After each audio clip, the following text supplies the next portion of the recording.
Hi! Within this lecture, we're going to see how hackers steal information when using man-in-the-middle framework. Okay, so now I'm going to go into my browser over here in my Windows machine, and I'm still running the man-in-the-middle attack in the Kali Linux.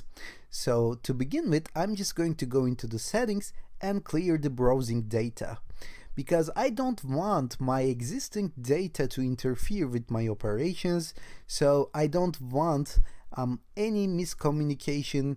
So I suggest you clear the data when you try to test the man-in-the-middle attacks.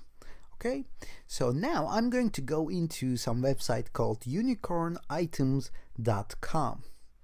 So what is particular about this website is that this website belongs to me and it runs on HTTP rather than HTTPS.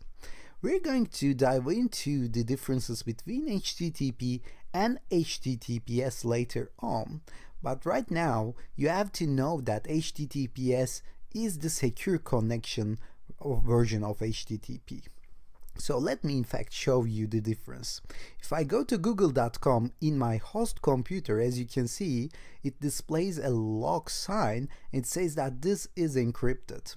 So most of the websites use HTTPS right now, okay? And it's actually harder to crack this down because even though we are man in the middle, if we don't strip this SSL, if we don't strip HTTPS to HTTP, it means that we're gonna get the packets anyhow, but we're not going to see what's inside of them. For example, in my own website, in atilsamansiolu.com, we already have this HTTPS as well. But in unicornitems.com, I don't have this HTTPS, and it even displays as non-secure by the Safari. Okay, so HTTPS is secure, but HTTP is not. So it's easy to understand and get the contents of the HTTP. We're going to see how to get in HTTPS as well, don't worry. So go to unicornitems.com and click on this My Account tab.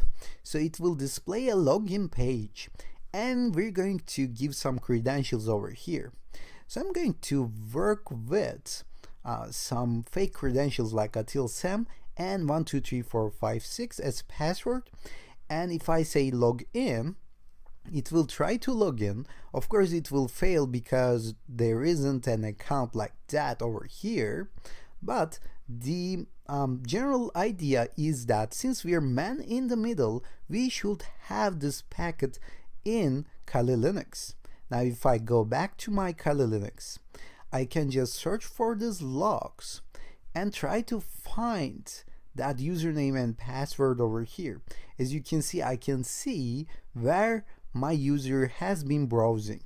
It went to unicornitems.com, okay, and in fact we're going to see some account credentials over here, like username is atilsam and the password is 123456. Now we managed to hack this computer, we managed to hack this user actually. We managed to get its username, get its password, so that we can just use it to log into his account. Now as you can see, we get other logs here as well. We can see where he's browsing, where he's trying to go. We can see that for HTTPS websites as well, but in order to read the packets like usernames and passwords, we need to be HTTP. We need to be in the HTTP websites. So now we are certain that it works on HTTP.